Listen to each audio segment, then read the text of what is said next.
Good morning. It's a new day. I thought I would backtrack with what I said I would do in my last birthday vlog, and that was work on some PDF patterns. I should preface this by saying I'm not really a sewing artist. I'm sort of more of a multi-passionate artist, to quote Marie Forleo, who I love. I delve in a lot of different things, so my videos are kind of all over the place. Plus, I'm still trying to kind of kickstart some creativity from all this pandemic mess that we've had going on, and I can't quite seem to get my groove on yet, so all of the things you've seen since even just last week or the start of some of my Christmas vlogs have been in an attempt to try to glue my mojo back together in some way, because a lot of times I'm not feeling it lately. So I'm starting to see her again. We'll see. Anyway, I digress.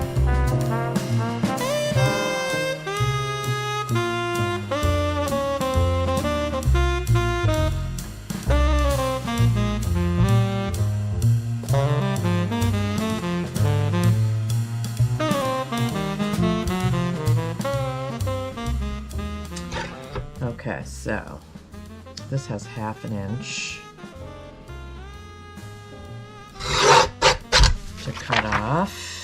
I should have done the bottoms at the same time, but I'll just flip it over and do that in a minute. Do multiple pages all at the same time. Once you get them lined up and you know how much you're cutting off, you can do several pages. You don't have to just do one.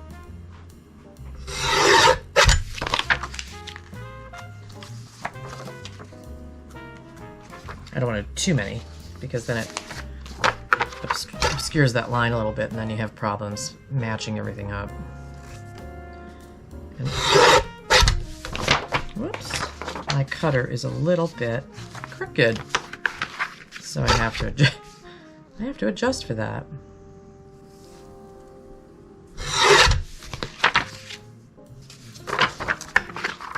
Not all patterns are the same. Sometimes they print all the way to the edge on one side, so that you only have to cut off the bottom or one edge. Or so make sure you read the instructions. Whoops. Tap them all together.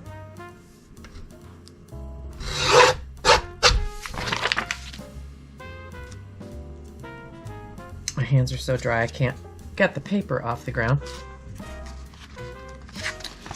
Too much hand washing.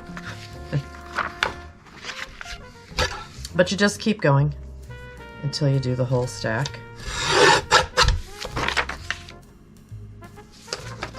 Like I said, it's kind of zen. You can do this stuff in front of the TV if that's what you know, like me, I can't just sit in front of the television set. I have to have something to do. Can't sit idle. And this is kind of the perfect task, and if you have a little table or something that you have in front of your television set, or your iPad, or whatever it is you're using for entertainment, you can also glue them together that way. I've done that, but then my husband, it's kind of noisy. As you get bigger patterns put together, he gets a little like, what are you doing? You're making noise. Lots of it. Oh well. So that's that whole stack, and I'm going to start over again. I'm just going to trim off this bottom little tiny edge.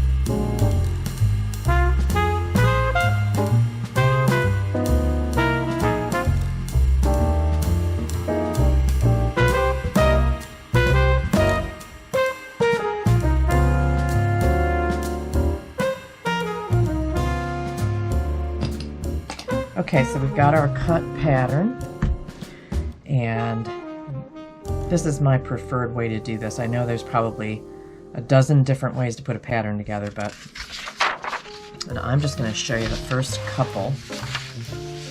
So you still have the left-hand border that you did not chop off. And I'm just going to take a little glue stick and run it down that border. And then you just match up your lines, match up your little triangle, and press it into place. Give it a nice rub because it is permanent glue. And most of these things you put together in a horizontal fashion. Some go the other way. That's not the right one. I have the patterns here. The pattern page is out of order. Okay, so let's do the bottom. I lied. We're going to go up and down. This one's a little bit trickier because it's got the tiny little edge on it. That's another reason I brought my scissors and my packing tape over, just in case, because some of these borders are a little bit skinny. So until I find the right pattern piece, we're now going to do this up and down instead of on a horizon line. So again, you just match up your pattern edges, match up your lines. This is your grain line, and all your little triangles. I'm off a smidge, you can see where the line is over, but you can kind of make that up as you go along. You don't have to be, you need to be particular, but you don't have to be. And see, sometimes the cutting board that I have does not trim that correctly because it's crooked. So, sorry, we had a little interruption. There.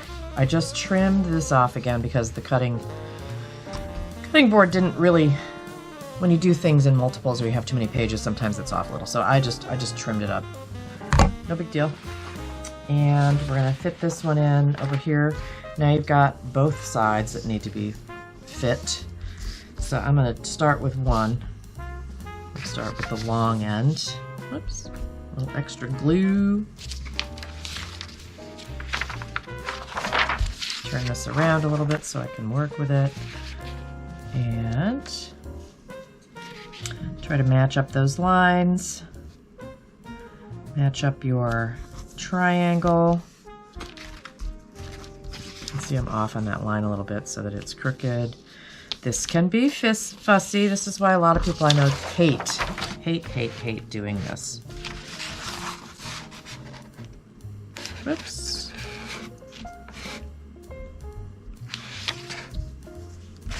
And I'm going to fudge this down a little bit to get it to fit, and then I'm going to move the other one.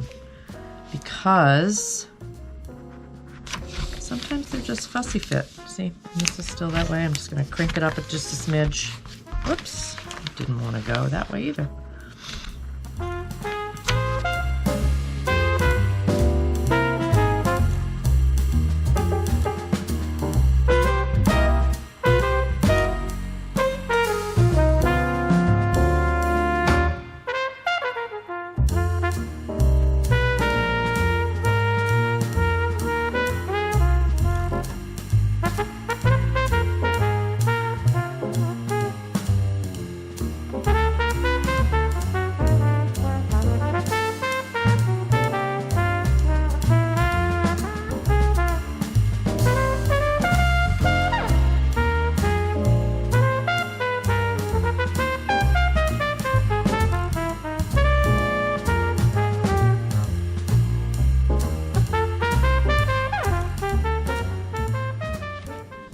So the other tip is to use a little bit of Scotch tape as you go, because some of these get, like, these little edges are very, very thin, so it's very difficult to park glue on them. So I'm just going to use a few pieces of Scotch tape just to kind of hold together what I'm doing until I decide if I want to spend the time to use the packing tape to put it all together. And the other thing is make sure you work on a flat surface. I have quite a few things out on the table right now, but the flatter the surface, the better, because then you just get more exact taping or gluing when you're putting stuff together. Otherwise, if it's lumpy, it's always a little off, and it can be very frustrating when you go to cut something out or try to make it work on a piece of fabric. And you don't want to be frustrated. You want your sewing process and your cutting fabric process to be enjoyable. You don't want it to be frustrating. You don't want to throw the pattern out the window, which, you know, can happen. See, this one's a little off, so I'm going to line it up with the center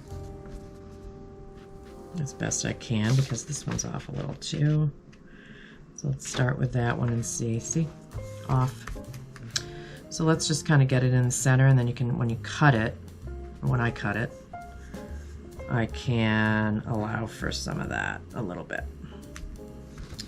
So yeah, so it's off all the way around a little bit, and that's because of the way I put it together the other way. And if you're really anal about it, you can take it apart and start over. Obviously, I'm not going to do that. Oh, the only place I might do that is here. Now you got a lot of space between pieces, so don't be afraid.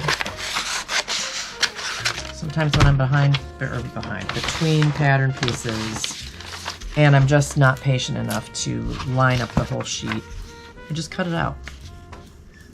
Cut it out and match them up by themselves, because you're going to end up cutting out this section anyway. So this strip I cut out doesn't really mean much. And at this point, here it is all glued together, and you're really just going to cut it out. You're going to cut out whatever your size is. Make sure you get all of the pieces according to the instructions, and really you're ready for fabric at this point. Or if you're going to make a toile, you can get out your beginner fabric and give it a shot that way. But you've got access to make multiple sizes, and you made a pattern. Yay! Alright, so that's pretty much it for PDF pattern putting together. I'll take some more shots later on once I get to laying this out on fabric and kind of show you how it works. But really, you just glue, tape, stick it all together, cut out your size, and you're there. You're ready to go. So if you have any questions, please let me know, and I'll try to answer them as best I can. I do this quite a bit, and if you look through my patterns, 98% of them are now all PDF patterns that I've stuck together on my own. So yeah, let me know. And I hope you enjoy doing some sewing. Thanks for watching.